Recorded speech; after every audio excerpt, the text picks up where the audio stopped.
Ang F-35 ang gulugod ng estratehiya ng abyasyon ng US, Pero bawat isang fighter jet na lumalabas sa linya ng produksyon ay umaasa sa isang metal na hindi na kayang gawin ng US.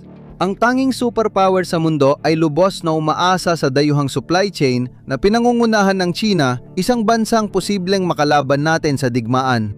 Ang natuklasan ko ay nagdala sa akin sa isang pasilidad sa Utah na posibleng magpanumbalik ng dominasyon ng Amerika sa aviation. Ngunit tumutulong din itong sirain ang isang napakalason na lawa na maaaring maglason sa buong lungsod kapag bumagsak. natuklasan ko ang isang nakakatakot na katotohanan tungkol sa inaharap ng Estados Unidos na walang pumipigil. Ang bawat F-35 ay nakakahalaga ng hanggang 100 milyon at nakagawa ang Amerika ng 171, pinakamataas sa kasaysayan ng programa. Planong Pentagon na paliparin ito hanggang 2088 na may halos $2 trilyong na gastos. Pero hindi mabubuo ang sandatang ito kung walang magnesium. Hindi rin yung murang uri na nire-recycle para sa lata ng soft drinks o pyesa ng sasakyan. Ang F-35 ay nangangailangan ng malinis na magnesium na galing direkta sa hilaw na mineral. Kung mas mabilis pa sa tunog ang fighter jet at may dala itong $1 billion na teknolohiya, bawal magkamali. Ang metal na yon ay nakabawan sa loob ng mga sistema ng jet, auxiliary power units, speed drives, airframe-mounted accessory drives, at mismong mga gearbox ng makina. Ang magnesium ay halos 1/4 mas magaan kaysa aluminium at sa ika-5 henerasyon ng digmaan, mahalaga ang bawat timbang. Hindi nag-iisa ang F-35. Ginagamit din ito ng F-22 at Eurofighter Typhoon. Karamihan sa mga advanced na fighter ng kanluran noong nakaraang 30 taon ay umaasa sa espesyal na magnesium alloy. Kaya nagkakaproblema kapag kulang ang metal. Makikita ang solusyon sa kanlurang baybayin ng Great Salt Lake sa Rowley, Utah. Populasyon, halos wala. Napakalaki ng estratehikong kahalagahan sa teorya. Dito, makikita mo ang isang malawak na industrial complex. Ang usok mula sa mga tsimenea ay tumataas sa ibabaw ng mga electrolytic cell at mahahabang tubo sa pagitan ng lawa at salt flats. Ito ang US Magnesium LLC at hanggang Pebrero ng 2026, ito lang ang tanging gumagawa ng pangunahing magnesium metal sa Hilagang Amerika. Sa loob ng mga dekada, itinuring ng Pentagon na estratehikong mahalaga ang nag-iisang pasilidad ni Renko. Simple lang ang dahilan. Kung sakaling mawala ng operasyon ang Rowley, mawawala ng sariling pinagkukunan ng metal ang Amerika. Ang metal na yon ay ginagamit sa structural casting ng F-35 cruise missile system, aerospace housing, gearbox ng helicopter at magaan na military component na mahalaga sa konsumo ng gasolina, pagmaniobra at kargamento. Mahalagang bahagi ito ng depensa ng US, ngunit tumigil sa operasyon. Noong Setyembre 2021, nagkaroon ng malubhang pagkasira ang planta. Huminto ang produksyon ng magnesium noong buwang yon at hindi na nagpatuloy. Samantala, tuloy pa rin ang paggawa ng F-35 ng Lockheed Martin sa Fort Worth. Patuloy pa rin pumipirma ng mga kontrata ang Pentagon kahit walang ginagawa at malamig. Sa kasalukuyan, kontrolado ng China ang humigit kumulang 70% ng pangunahing produksyon ng magnesium sa buong mundo. Ito ang lihim na bahagi ng F-35 program. Ang listahan ng supplier ng Lockheed Martin ay may 1,900 kumpanya. Mga makina, computer, flight controls, targeting systems, electronics ng cockpit, buong mga industriya ang nakatali para mapanatiling buhay ang jet. Ang buong sistema ay sumasaklaw sa mga kontinente, pabrika at dekada ng inhinyeriya. Mukhang matibay ang supply chain, pero nakasalalay lahat ito sa isang palagay. Kapag pinaandar na ang foundry, dapat nandoon ang aerospace grade na magnesium. Kung wala ito, mapuputol agad ang chain at mawawalan ng halaga ang mga kontrata. Hindi rin bulag ang Pentagon dito. Noong 2021, tinukoy na ng internal assessment na malaking alalahanin ng magnesium at inulit ito noong 2023. Isinama rin ito ng mga ulat kasama ang rare earth, gallium at germanium. Maaring maputol lahat ng ito kapag nagkaroon ng seryosong alitan gaya ng ipinakita na ng China. Sa mga nakaraang taon, hinigpitan ng Beijing ang pag-export ng mga materyales na karamihan ay hindi kilala tulad ng gallium, germanium, antimony at graphite. Ginagamit ang mga di kilalang mineral sa misil, radar, chips, baterya at elektronikong gamit ng militar. Pagkatapos ay lalo pang humigpit ang mga restriksyon lalo na laban sa Estados Unidos. Hindi pa tinatarget ang magnesium pero halos hindi na kailangan. Dahil kontrolado ng China ang malaking bahagi ng supply sa mundo, kahit kaunting pagbabago sa kanilang pulisya ay pwedeng magdulot ng pagtaas ng presyo o kakulangan sa supply. Ilang beses na itong nangyari, hindi sinasadya bilang sandata, kundi dahil sa mga pagigpit ng China sa enerhiya at pulisya sa industriya na nagdudulot ng hindi komportableng tanong. Kung ang aksidenteng abala ay nakakaapekto sa supply chain, paano pa kung sinadya ito ng Beijing? Noong 2024, ang pangunahing produksyon ng magnesium sa Rowley plant ay 0. Sa parehong taon, nagbomba ang US Magnesium ng mahigit 52,000 acre-feet ng tubig mula sa sistema ng Great Salt Lake. Sapat ang tubig na iyon para matustusan ang halos 100,000 kabahayan sa Utah sa loob ng isang taon, at lahat ay kinuha mula sa lawa na nasa pinakamababang antas sa kasaysayan. Hindi kailangan ng kumpanya na magpatuloy sa paggawa ng magnesium para kontrolin ang tubig. Sa kanluran, umiiral ang lumang prinsipyo, unang nagangkin, unang may karapatan. Ang sistema ay ginawa para gantimpalaan ang kapaki-pakinabang na paggamit. Isa sa pinakamalalaking industrial na gumagamit ng tubig sa basin ay patuloy na kumukontrol sa malaking alokasyon kahit hindi gumagana ang pangunahing operasyon nito. Ang tubig ay ginagamit lang sa operasyon ng tagapangalaga na hindi konektado sa pagbabalik ng lokal na produksyon ng magnesyo. Patuloy pa rin nagaganap ang pagsingaw sa mga lawa ng brine. Tuloy pa rin ang pagproseso ng salt cake. Nagpatuloy ang kumpanya sa paggawa ng panlaban sa alikabok at magnesium chloride para tunawin ang yelo sa kalsada. Wala sa mga gawaing iyon ang nagpatunay sa dami ng kinuha nilang tubig. Sa likod nito, tila iba ang layunin ng estratehiya ni Renco. Ayon sa mga ulat ng industriya, lumilipat na sa pagkuha ng lithium mula sa parehong brine na pinagkukunan ng magnesium cells. Pagsapit ng 2024, bumagsak ang presyo ng lithium sa pandigdigang mga merkado at nasuspinde rin ang bagong direksyong yon. Gayunpaman, tumataas pa rin ang mga pananagutan. Isa ito sa pinakamalalaking suliraning pangkalikasan sa bansa. Ilang taon nang inakusahan ng mga regulator ang kumpanya ng paulit-ulit na paglabag sa polusyon. Nakontamina ng mga nakalalasong kemikal ang libu-libong ektarya sa paligid ng planta na nag-iwan ng napakalaking paglilinis na maaaring abutin ng mga dekada bago matapos. Noong 2009, opisyal na kinilala ng pamahalaang federal ang lugar bilang pangunahing mapanganib na tambakan ng basura. Noong Setyembre 10, 2025, ang US Magnesium LLC ay nagsampa ng Chapter 11 bankruptcy sa federal na hukuman ng Delaware. Ang kanilang isinumiteng dokumento ay naglista ng nasa pagitan ng 100 hanggang $500 milyong na mga pananagutan. Ang plantang dating mahalaga sa mineral na kasarinlan ng Amerika ay ngayon ay bumabagsak na pinansyal. Hindi pa kilala ng karamihan sa Amerikano si Ira Rennert. Sa loob ng ilang taon, isang bilyonaryong industrialista sa Manhattan ang kumontrol sa malaking bahagi ng tubig papunta sa Great Salt Lake. Saan man mag-operate si Renco, laging may kasunod na kontrobersya. Mga laban sa polusyon, alitan sa kalikasan at pinansyal na pressure. Mga kasong matagal bago mapansin ng publiko. Noong 2023, pinatawan ng Utah Department of Environmental Quality ang kumpanya ng 400 at 30,000 multa. Mahigit isang dekada ang sakop ng mga paglabag na ito. Matagal na rin nakikipag-usap ang mga tagapang-asiwa ng estado sa US. Magnesium ukol sa gastos sa pagsasayos. Naging walang saysay ang negosasyon nang ma-file ang bankruptcy. Pagkatapos ng Chapter 11 na una ang ibang utang kaysa sa paglilinis. Sa kabilang banda, naging pinakamahalagang ari-arian sa bankruptcy estate ang mga karapatan sa tubig. Ipinaglaban ng mga abogado ng mga pinagkakautangan sa korte na maliit lang ang tunay na halaga ng karapatan sa mineral at tubig, ngunit hindi sumang-ayon ang Utah. Noong Agosto 15, 2025, naglabas ang Division of Forestry, Fire and State Lands ng utos na itigil ang operasyon at pagkuha ng tubig mula sa lawa ng kumpanya. Pinatigil ng pagsasampa ng bankruptcy ang sigalot. Mula noon, ang kinabukasan ng lawa, ng planta at ng tubig ay napunta na lahat sa iisang korte. Hindi nahawakan ni Renco si Rowley para gumawa ng magnesium, kundi para mapanatili ang tubig. Kapag lumiit ang lawa, nababawasan ang nyebe sa Salt Lake City. Hindi agad-agad, hindi sabay-sabay, pero direkta at dokumentado ang mekanismo. Ito ang makina ng klima para sa buong rehiyon. Tuwing taglamig, ang mga bagyo mula Pasipiko ay dumaraan sa lawa bago tumama sa mga bundok sa paligid ng Salt Lake City.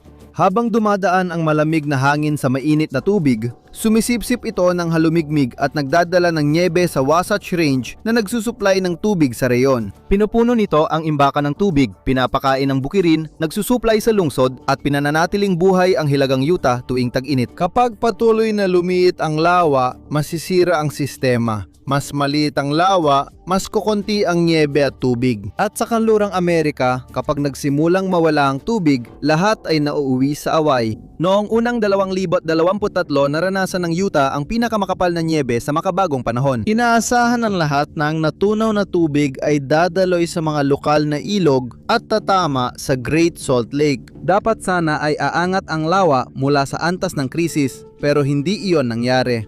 Tumaas ng ilang talampakan ang timog bahagi ng lawa mula huling 2022 hanggang pagtatapos ng taong tubig 2023-24. Parang may progreso pero kulam na kulam pa rin. Kaya saan nga ba napunta ang nyebe? Sa lupa. 2 dekada ng kagtuyot ang nagpapatuyo sa watershed na parang espongha. Pagdating ng tunaw na nyebe, nasipsip agad ito ng lupa bago marating ang ilog. Tinawag ito ng mga mananaliksik na soil moisture deficit. Ibig sabihin, sobrang tuyot ang lupa kaya naagaw nito ang supply ng tubig ng lawa. Parang nagbuhos ka ng tubig sa basag at tuyong lupa na binilad sa araw, karamihan ay agad nawala. Binalaan ng mga hydrologist na pansamantala lang ang saysay ng paliwanag na iyon. Pagsapit ng tagsibol ng 2025 sa wakas, ay nabasa na ng husto ang lupa sa Hilagang Utah. Inaasahan ng mga hydrologist na sa susunod na cycle ng pag-agos ay aabot na sa lawa. Ngunit patuloy pa ring bumaba ito. Pagsapit ng Marso 2026 ang snowpack ng Utah. Ito na ang pinakamababa sa kasaysayan. Ang basin mismo ang nagpapakita ng natitirang kwento. Ang Great Salt Lake ay nakakakuha lang ng natitirang tubig. Ang lawa ay nasa dulo mismo ng sistema. Bawat bayan, sakahan, imbakan ng tubig at pipeline sa itaas ng agos ay naunang nakakakuha. Pagdating ng mga ilog sa lawa, ang natitira na lang ay yung hindi na kinuha ng iba. At kapag tagtuyot, halos wala nang natitira. Madalas sisihin ang agrikultura sa mga balita tungkol sa lawa. Ang taniman ng alfalfa, dayami at operasyon ng baka ang pangunahing gumagamit ng tubig mula sa itaas ng agos. Totoo naman, pero marami pa ring hindi nababanggit. Malabo ring sisihin ang mga magsasaka sa Cache County sa pagguho ng lawa na 80 milya sa ibaba ng agos. Dapat nabigyan ng pangalawang pagkakataon ng lawa dahil sa kapal ng nyebe. Sino ang kumukuha ng tubig na magliligtas dito? Paano naging legal ito? Habang nag-aalala ang Pentagon sa posibilidad na ihinto ng Beijing ang pag-export ng magnesium, ang totoong banta sa supply ng magnesium ng Amerika ay nangyayari na sa korte sa Utah. Karapatan sa tubig ng bilyonaryo at kaso ng pagkalugi. Tinatayang dadami ng halos 2 milyong residente ang Utah mula 2020 hanggang 2060. Ang Wasatch Front ang sasalo ng mahigit 70% ng paglago. Ang Utah County lang ay inaasang halos madoble ang populasyon. Mga bagong suburb, bagong master plan ng mga komunidad at buong bagong master plan ng mga lungsod ay nasa plano na. Pare-pareho silang nangangailangan ng isang bagay. Kailangan nila ng siguradong alokasyon ng tubig na nakalaan na ngayon talang para magamit sa mga susunod na dekada. Ang mekanismo na papahintulot dito ay ang Utah Water Banking Act na naging batas noong 2020 bilang Senate Bill 26. Sa papel, makatuwiran ang batas bilang 10 taong pilot program na nagtatayo ng formal na water bank. Pwedeng ideposito ng may hawak ng karapatan sa tubig ang hindi nagagamit na tubig sa halip na masayang. Protektado ang mga karapatang ito at hindi kailangang dalin ang tubig sa lawa dahil pinoprotektahan ito ng bangko. Ayon sa mga sumusuporta, ginawa ang batas para magbigay ng flexibility tuwing tagtuyot at maiwasan ang pag-aaksaya ng tubig para mapanatili ang legal na karapatan. Sa mga bayan sa hilaga ng lungsod ng Salt Lake, ang mga dating karapatang tubig para sa agrikultura ay mas ginagamit na ngayon para sa pabahay. Naroon pa ang mga bukirin, pero alam ng lahat na darating na ang mga subdivision. Sa Uinta Basin, inilunsad ang unang water bank ng Utah na parang Craigslist para sa mga karapatan sa tubig. Maaari itong ilista at paupahan na parang mga online classified ads. Sa iba, nagsisimula ng magtayo ng infrastruktura para dalhin ang tubig sa lumalawak na resort communities at pagtatayo ng pangalawang bahay. Mula 2021 hanggang 2025, nagpadala ang estado ng halos 400,000 acre-feet ng tubig pabalik sa Great Salt Lake. Halos sapat na ang tubig na yan para matustusan ng Los Angeles ng isang taon. Malaki pakinggan pero kapag hinati sa ilang taon, sa basin na umaasa sa mas malalaking daloy ng tubig para manatiling matatag. Maliit lang itong pagbabago sa sistemang mas mabilis pa ring naubusan ng tubig kaysa napapalitan. Madaling sisihin ang mga magsasaka ng hay. Walang nagtatanong kung bakit may water rights na agad ang master plan communities para sa mga hindi pa umiiral na populasyon. Ipinapareserba ang tubig taon bago ang konstruksyon at pinapayagan ng mga subdivision habang pinaplano ang alokasyon. Nagugutom ang lawa habang tinitiyak ng mga developer at munisipalidad ang supply ng tubig sa mga hindi pa naitatayong lungsod. Kaya anong klaseng kapaligiran ang mamanahin ng mga bagong residente pagdating nila? Habang lumiit ang lawa, hindi lang ito basta nawawala. Nabubunyak ang malawak at tuyong ilalim ng lawa na hindi rin matatag. Pinumpulbos na latak ito na naipon sa mga dekada. Kapag malakas ang hangin dito, inaangat nito ang alikabok mula sa lupa at dinadala sa Wasatch Front, kabilang ang Salt Lake City. Ngunit hindi ito karaniwang alikabok. Ang problema ay hindi lang nakakainis ang alikabok, kundi tinuturing din ito ng katawan bilang iritasyon na nilalabanan. Kapag nalanghap ang mga pinong particle mula sa tuyong ilalim ng lawa, hindi lang sila nananatili sa baga. Maari nilang i-trigger ang alarm system ng katawan na ginagamit din sa usok, chemical o delikadong singaw. Ang alarm system na yon ang sanhi ng mabilis na reaksyon gaya ng hapdi sa mata, pag-ubo at paninikip ng dibdib. Sa kontroladong kapaligiran, natutukoy ng mga mananaliksik ang susunod na mangyayari. Agad tumutugon ang immune system na mamaga ang lining ng daanan ng hangin at ang baga ay pumapasok sa defense mode laban sa bagay na hindi madaling mailabas. Mas nakakalason sa selula ng baga ng tao ang alikabok na ito kaysa coal fly ash na parehong bunga ng pagsunog at dahilan ng dekadang regulasyon sa mga planta ng kuryenteng gumagamit ng uling. Kapag matindi ang alikabok, inihambing ng ilang mananaliksik ang iritasyong reaksyon sa exposure sa mas reaktibong compound sa hangin kumpara sa karaniwang polusyon mula sa maliliit na particle. Hindi ito katulad ng usok sa lungsod. Ayon sa pag-aaral, may bakas ng metal gaya ng arsenic, uranium at lithium sa latak. Kapag inihip ng hangin ang alikabok na yon, hindi rin ito palaging nananatili sa labas. Bumabalik ito at bumabagsak sa lambak, mga sasakyan, lupa at pati sa mga hardin sa likod ng bahay. Natuklasan ng mga mananaliksik na ang ilang metal ay nananatili sa madahong gulay kahit nahugasan dahil sinisipsip ito ng halaman, hindi lang basta nasa ibabaw. Habang inaaral ng mga siyentipiko ang epekto sa mga batang nakatira sa pinakalantad na mga lugar, hindi lang bigla ang pagtaas ng panganib ang ikinababahala. Nagiging paulit-ulit na pagkalantad ito sa paglipas ng panahon na sa ilang mga sitwasyon ay lumalampas pa sa tinatanggap na mga limitasyon ng kaligtasan. Sa pagdaan ng panahon, tumataas ang panganib ng hika at sakit sa puso. Nag-alala rin ang mga mananaliksik sa posibleng kaugnayan nito sa pag-unlad at pangmatagalang epekto sa kalusugan kung magpapatuloy ang pagkalantad sa loob ng mga dekada. Hindi may kakaila ang geographical na kawalang katarungan. Mahigit isang siglo nang naiipon ang mga metal sa latak ng lawa. Kasama sa mga pinagmumulan ang pag-agos mula sa minahan ng tanso sa Bingham Canyon, usok mula sa mga smelter, pagkalat ng pestisidyo mula sa agrikultura, at pagulan ng chemical mula sa mga planta ng kuryenteng gumagamit ng karbon. Habang umurong ang lawa, unti-unti nitong inilalantad ang naipong chemical mula sa industrialisadong kanluran. Diretso ang mga chemical na yan sa mga taong nakatira sa direksyon ng ihip ng hangin. Ang mayayamang subdivision sa East Bench ay mas konti ang natatanggap dahil sa taas at direksyon ng hangin. Direktang tinatamaan ng alikabok ang kanlurang bahagi ng lambak. Kasama rito ang mga komunidad na matagal ng uring manggagawa, mga paaralang nagsisilbi sa industrial corridor ng I-15 at pati malalayong warehouse district ay apektado rin. Ang pinakamalapit na halimbawa sa nangyayari dito ay matatagpuan ilang daang milya timog kanluran. Pinatuyo ng Los Angeles ang Owens Lake, isang maalat na lawa noong unang bahagi ng ika-20 siglo para suplayan ang aqueduct nito. Ang ilalim ng lawa ay naging pangunahing pinagmumulan ng PM10 na polusyon sa hangin sa buong Estados Unidos. Ang pagpigil sa alikabok ron ay gumastos na ng higit 2.5 bilyon para sa Los Angeles Department of Water and Power. Iyan ang president na kinakaharap ng Utah ngayon. Maraming environmental scientists ang natuturing sa Owens Lake bilang pinakamalapit na modernong halimbawa ng maaaring mangyari sa matagal na pagkakalantad sa paligid ng Great Salt Lake. Ang populasyon sa ilalim ng anino ng alikabok ay mas malaki. Nanganganib na yon ang lungsod na may 1.2 milyong tao sa Salt Lake metro area. Nagbabala ang mga mananaliksik na ang tumitinding alikabok ay maaaring lalong makaapekto sa araw-araw na buhay kapag may malalakas na hangin. Alam ito ng mga ospital, pediatrician, distrito ng paaralan at mambabatas ng Utah. Walang pakialam ang alikabok sa hangganan. Ang hangin ang tunay na nagpapantay sa lahat. Sa matitinding araw, pwedeng sabay-sabay maranasan ng buong Wasatch Front ang parehong insidente ng hangin.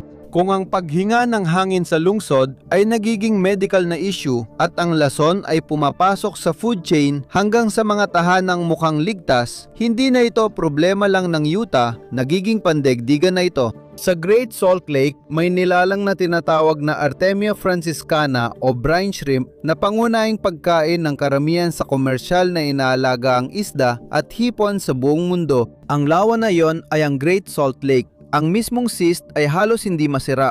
I-freeze ito, ipadala sa iba't ibang kontinente gamit ang paper sap, ilagay sa tamang alat ng tubig at mapipisa bilang nauplii na pinapakain sa global aquaculture system. Ang mga nauplii ay perpektong unang pagkain para sa halos lahat ng komersyal na alagang isda at hipon sa mundo. Ang Great Salt Lake ang gumagawa ng malaking bahagi ng pandaigdigang supply. Sa isang normal na taon, nagbibigay ito ng humigit kumulang 40 hanggang 45% ng Artemia cysts sa buong mundo. 18 kumpanyang nag-aani ang nag-operate sa lawa sa ilalim ng pamahalaang nakabatay sa agham kadalasan tuwing tadlamig. Maliit na crew ng mga bangkang patag ang ilalim ang sumasahod ng kalawang na cyst slicks na lumulutang sa tubig. Ang brine shrimp cyst mula sa lawa sa Utah ay tumutulong sa 10 milyong metriko toneladang produksyon ng inaalagang pagkaing dagat taon-taon. Kasama sa mga species ang hipon, sugpo, sibas at grouper. Sa mga pamilihan mula Vietnam, Ecuador at Senegal,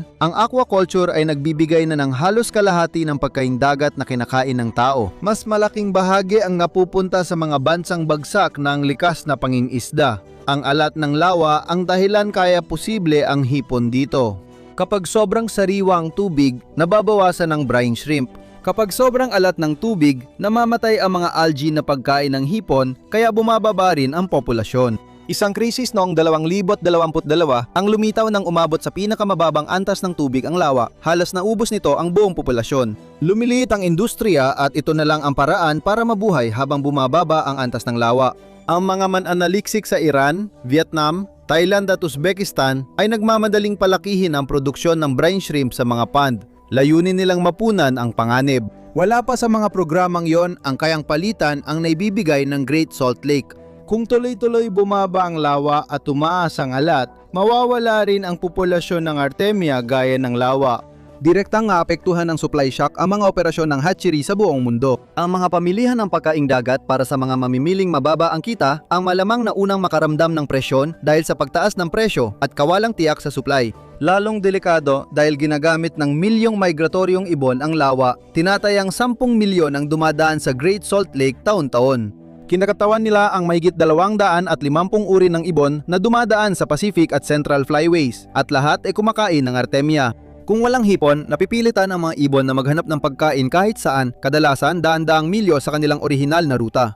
Hindi tumitigil sa hangganang politikal ang mga ekosistemang dinadaanan ng migrasyon. Ang pagbagsak ng lawa sa Utah ay nakaapekto sa mga kondisyon ng latyan mula Timog Mexico hanggang Arctic Canada. Ang opisyal na sagot mula sa estado ay maayos ang lahat. Bumabalik na ang lawa. Noong mga nakaraang siklo ng budget, naglaan ang estado ng mahigit $1 bilyon para sa mga gastusing may kaugnayan sa tubig na lahat ay para sa pagsalba sa dakilang lawa ng asin. Si Brian Steed, komisyoner ng dakilang lawa ng asin ng estado, ay nagbanggit ng ilang tagumpay, gaya ng pagpapatatag ng alat sa South Arm gamit ang adaptive berm management. Pinalawak nito ang Utah Dust Observation and Research Network at lumagda ng bagong charter para sa lawa noong Setyembre 2025.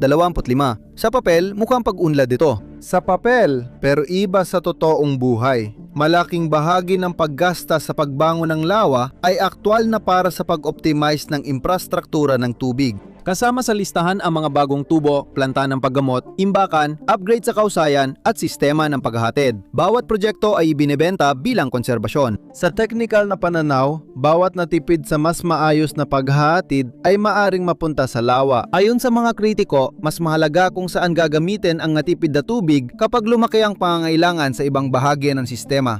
Nasa itaas ng lawa ang infrastruktura. Ang paglago ay nasa ibaba ng infrastruktura. Hindi pa nasasagot kung gaano karami sa natipid na tubig ang tuluyang aabot sa lawa kumpara sa maaabsorb na paglago sa inaharap. Bilyon-bilyon na ang ginasta ng Utah para patatagin ang Great Salt Lake. At may ilang tubig na naibalik, ilang daang libong acre-feet sa loob ng ilang taon, pero malayo pa ang laki sa break-even point nito. Kailangan ito ng ganon karaming tubig taon-taon para hindi lumiit. Kaya kahit agresibo ang hakbang, hindi pa rin sapat. Pinapabagal lang nila ang pagliit ng lawa. Diyan nagiging kumbinyente sa politika ang sitwasyon. Maaring sabihin ng estado na may totoong tubig na naibabalik sa lawa. Nakakakuha pa rin ng tubig ang mga developer at komunidad para sa bagong pabahay at expansion. Magandang pakinggan sa balita ang tagumpay ng lahat. Isa lang ang sagot ng lawa, pumapasok at lumalabas na tubig. Paulit-ulit ang pattern na ito kahit sa pinakamaliit na antas. Inilalarawan bilang episyente ang bagong pipeline sa Hilagang Utah County. Binabawasan nito ang aksaya, pinapabuti ang paghatid at mukhang malinaw na panalo para sa kalikasan. Ngunit ang tubig ay inilaan sa mabilis lumaking mga suburbs sa timog. Ganito rin ang paglalarawan sa treatment plant upgrade. Mas malaking kapasidad, mas maayos na infrastruktura, mas matalinong paggamit ng mga yaman. Pero hindi naman nananatiling walang gamit ang dagdag na kapasidad na yon. Ginagamit lang ito para payagan ang mas maraming pabahay. Kaya sa papel, mukhang tama ang lahat. Bawat proyekto ay nagpapabuti ng kahusayan. Bawat ulat ay nagpapakita ng pagsunod. Bawat anunsyo ay nagpapahiwatig ng pag-unlad. Pero kapag tiningnan mo sa mas malawak na perspektibo, patuloy pa rin gumababa ang lawa dahil ang sistema ay dinisenyo para magmukhang panalo ang bawat individual na desisyon kahit na ang kabuuang resulta ay patuloy na gumagalaw sa kabaligtarang direksyon. Bawat opisyal na pagsagip ay lalong napapalala ng problema. Ang krisis ay realidad na, hindi lang prediksyon. Kaya kapag di na kayang ipagpaliban ang desisyon, ano ang gagawin ng Estado? At sinong manlalaro sa chessboard ang isasakripisyo? Noong huling bahagi ng Enero 2026 sa isang korte ng pagkabangkarote sa Delaware, isinuko ng Estados Unidos ang pangunahing kasarinlan nito sa magnesium. Malaki nitong nabawasan ang kakayahan ng bansa na gumawa ng magnesium sa sarili nitong teritoryo. Halos wala nakapansin ng magbid ang Utah ng $30 milyon para sa ari-arian ng bangkaroteng planta ng Ralston. Ang ahensyang nagbid ay ang Utah Division of Forestry, Fire and State Lands. Iyan ay isang ahensya ng estado at hindi isang pribadong mamimili, kontratista ng depensa o tagagawa ng magnesium. Naunggusan sa unang bid ang Utah ng Limag Holdings, kumpanyang konektado sa Renco Group. Layunin ng Limag na panatilihin ang karapatan sa tubig sa Renco. Inaasahan ng marami na tuloy pa rin ang operasyon sa mineral kung manalo ang bid. Nagtagisa ng Utah at Limag sa ilang round ng bidding, ngunit sa huli, tumangi ang Limag na tapatan ng alok. Isang federal na hukom sa kaso ng pagkabangkarot ang pumirma sa kasunduan ng pagbili noong 5 ng Pebrero 2026. Nakuha ng Utah ang buong infrastruktura ng planta, ang nakapaligid na lupa at ang mga mineral lease. Pero ang pinakamahalagang bahagi ay ang karapatan sa tubig.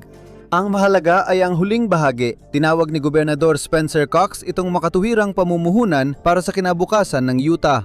Hindi binili ng estado ang US Magnesium para ayusin, kundi para tuldukan ito. Ititigil ang pangunahing operasyon ng magnesium sa Ralston at lilinisin ang lugar. Ang paglilinis na iyon ay kasunod ng isang henerasyon ng polusyon ng chlorine, dioxin at PCB na matagal nang nilalabanan ni Renco sa korte. Ibabalik ang mga karapatan sa tubig sa Great Salt Lake para tumaas ang antas ng lawa, mabawasan ang alikabok at maprotektahan ang mga brine shrimp. Mapapabagal nito ang nakalalasong oras sa ilalim ng Salt Lake City. Sabi ng isang mambabatas ng Utah, ang kasunduang ito ay $30 milyong na pangako para sa lawa. Mahirap isantabi ang mas malaking epekto nito. Nagastos ng Utah ang $10 milyong para tapusin ang pangunahing produksyon ng magnesium sa Ilagang Amerika. Inaprubahan ng federal na regulator at bankruptcy authorities ang paglilipat ng walang pakikialam. Ngayon, ang Sina na ang nagsusupply ng metal na ginagamit sa F-35 castings katawan ng Tomahawk missiles at solid rocket motors. Ang parehong metal ay ginagamit sa automotive die castings at marami pang aplikasyon sa depensa at aerospace. Walang makatotohanang alternatibo mula sa Amerika na kayang tapatan ang sukat nito. Nawala ang natitirang kapasidad sa bansa dahil sa pagkabangkarote at transaksyon sa karapatan sa tubig, hindi dahil sa labanan militar o patakaran sa kalakalan.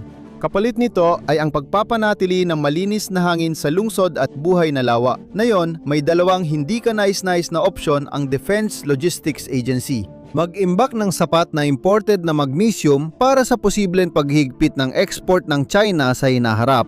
Ganyan din ang lohika ng Strategic Petroleum Reserve para maganda sa biglaang problema sa langis. Pangalawa, maghanap ng kaibigang pangalawang supplier sa halos di umiiral na schedule. Walang kaalyadong bansa na may operasyon sa magnesium na kasing laki ng dating ibinibigay ng rally. Abutin ng halos 10 taon bago makakuha ng permit at maitayo ang pangunahing planta ng magnesium para sa aerospace alloys. Tuloy-tuloy gagamit ng metal mula China ang F-35 production line hanggang sa panahong yon. Ang tubig na ibinabalik sa Great Salt Lake ay 20% lang ng kailangan para mapabagal ang pagbaba nito. Hindi ito sapat para ayusin, pero may epekto pa rin. Kasabay nito, hindi talaga magiging mura ang paglilinis ng lumang industrial site. Tinatayang abot ito ng higit sa $100 milyong kapag isinama ang pangatagalang remedyasyon. Sa anumang paraan, darating ang bayaring iyon. Ang tanging tanong na lang ay kung sino ang magiging responsable para dito. Sa pagbili ng estado sa lugar, naiwasan nila ang matagal na legal na laban at nailagay sa ilalim ng pampublikong kontrol ang isang mahalagang bahagi ng lupa. Tumugon din ito sa matagal ng pag-aalala sa bagyong Alikabok at balitang polusyon na hindi na pwedeng balewalain. At sa politika, gumana nga ito. Sinusuportahan ito sa Salt Lake County kung saan malaki ang epekto pati na rin sa mga rural na lugar ng estado na hindi nagtitiwala sa mahahabang legal na laban at federal na pamahalaan. Kaya sa bawat individual na aspeto, gastos, politika, kontrol, makatuwiran ang desisyon. Pero ang lawa, wala pa ring pakialam sa alinman sa mga kategoryang yon. Ang sitwasyon ay lalong nagmumukhang isang zero-sum balancing up sa pagitan ng pagbangon ng kalikasan, kapasidad ng industriya at mga estratehikong supply chain. Hinostage ng dakilang lawa ng asin ang military supply chain ng bansa. Kasabay nito, sentro rin ito ng mga isyu sa pampublikong kalusugan, ekonomiya ng rehiyon at pandaigdigang sistema ng pagkain. Ang solusyon ng Utah ay parang ipinagpalit lang ang isang estratehikong kahinaan sa isa pa. Mas maraming tubig sa lawa kapalit ng mas mataas na pagdepende sa dayuhang magnesyo. Unti-unting bumabalik sa landas ng pagbangon ng bansa kahit mabagal. Magpapatuloy lang ang pagbangon kung paulit-ulit na desisyon ang mapunta sa isang direksyon. Lilipad pa rin ang F-35 hanggat di nagbabago ng direksyon ang Beijing. Kung ang pangunahing magnesyo ay gawing kontroladong estratehikong export, magbabago agad ang kalagayan. Kumikilos na ngayon ang mga opisyal ng estado, tagapagtaguyod ng kalikasan at tagasuri ng depensa sa mas kaunting pagpipilian. Ang darating na dekada ay maaring hindi matukoy ng malilinis na tagumpay kundi ng mahihirap na kompromiso at ng pag-asang hindi darating ang susunod na ultimatum bago pa man gumaling ang lawa. Sa loob ng mga dekada, ang dakilang lawa ng asin ay parang isang tampok lang sa mapa ng reyon. Ang natutuklasan niya ng Utah ay mas marami palang sistemang konektado sa lawa, pangkalikasan, pangindustriya at pampolitika kaysa sa inaakala ng karamihan. Salamat sa pagsama ngayon. Sana nagustuhan mo ang video. Kung gusto mo pa ng ganito, mag-subscribe at i-on ang notifications. Malaking tulong ito. Maraming salamat ulit at magkita-kita tayo sa susunod sa Matpak.